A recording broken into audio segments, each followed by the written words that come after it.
अथ पुरुषोत्तम मास महात्म्य अध्याय 16। श्री हरि की आज्ञा पाकर के गरुड़ जी ने ब्राह्मण श्रेष्ठ से कहा, हे द्विज श्रेष्ठ, तुमको 7 जन्म तक पुत्र का सुख नहीं है, फिर भी स्वामी की आज्ञा पाकर मैं तुम्हें पुत्र दूंगा। हे तपोधन, हमारे अंश से तुम्हें पुत्र होगा, जिस पुत्र से गौतमी के साथ तुम मनोरथ को प्राप्त करोगे, किंतु उस पुत्र से होने वाला दुख तुम दोनों को अवश्य होगा। हे द्विज शार्दूल, तुम धन्य हो जो तुम्हारी बुद्धि हरि भगवान में हुई। हरि भक्ति सकाम हो अथवा निष्काम हो, हरि भगवान को दोनों प्रिय है। मनुष्य का शरीर क्षण में नाश होने वाला है, उस शरीर को प्राप्त कर जो हृदय में हरि के चरणों का चिंतन करता है वह धन्य है। इस अत्यंत दुष्टर संसार में तारने वाले हरि के अलावा दूसरा और कोई नहीं। यह हरि की कृपा है जो मैं तुम्हें पुत्र दे रहा हूँ। मन में श्री हरि को धारण कर सुखपूर्वक विचारों और उदासीन भावना से संसार के सुख को भोगो। वाल्मीकि ऋषि बोले, गौतमी और सुदेव दोनों स्त्री पुरुष को देखते देखते उत्तम वर देकर उसी समय गरुड़ पर सवार हो भगवान श्री हरि शीघ्र ही वैकुंठ को चले गए। सुदेव शर्मा भी पत्नी के साथ अपने मन के अनुसार पुत्र रूप वर पाकर अपने घर को आया और उत्तम गृहस्थाश्रम के सुख को भोगने लगा। कुछ समय बाद गौतमी ने एक उत्तम पुत्र को जन्म दिया और पुत्र होने पर सुदेव शर्मा बहुत प्रसन्न हुआ। श्रेष्ठ ब्राह्मणों को बुलाकर जात कर्म संस्कार किया और अच्छी तरह स्नान कर ब्राह्मण श्रेष्ठ सुदेव शर्मा ने उन ब्राह्मणों को दान दिया। ब्राह्मण और स्वजनों के साथ विद्यमान सुदेव शर्मा ने नामकरण संस्कार किया। कृपालु गरुड़ जी ने प्रेम से यह पुत्र दिया। शरतकालीन चंद्रमा के समान उदय को प्राप्त तेजस्वी यह सुख के सदृश है, इसलिए मेरा पुत्र शुकदेव नाम वाला हो।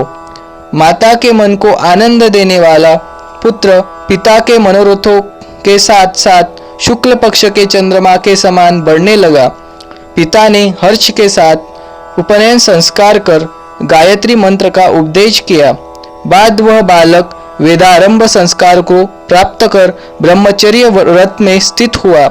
उस ब्रह्मचर्य के तेज से युक्त बालक साक्षात दूसरे सूर्य के समान सुशोभित हुआ। बुद्धि सागर उस बालक ने वेद का अध्ययन प्रारंभ किया। उस गुरुवत्सल बालक ने सद्बुद्धि से अपने गुरु को प्रसन्न किया और गुरु के एक बार कहने मात्र से समस्त बुद्धि को प्राप्त किया। वाल्मीकि ऋषि बोले, एक समय कोटि सूर्य के समान प्रभाव वाले देवल ऋषि आए। उनको देखकर हर्ष से सुदेव शर्मा ने दंडवत प्रणाम किया। अर्घपाद्य आदि से विधिपूर्वक उन देवल मुनि की पूजा की और महात्मा देवल ऋषि के लिए आसन दिया। अति तेजस्वी देवदर्शन ऋषि उस आसन पर बैठ गए।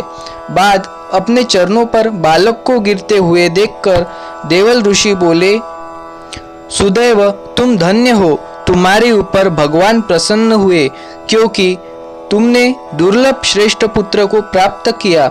ऐसा गुणित, बुद्धिमान, बोलने में चतुर, वेद पाठी और शीलवान पुत्र कहीं भी किसी ने नहीं देखा। हे पुत्र, यहाँ आओ। तुम्हारे हाथ में यह कौतुक क्या देखता हो? सुंदर छात्र, 2 चामल, यवरेखा के साथ कमल।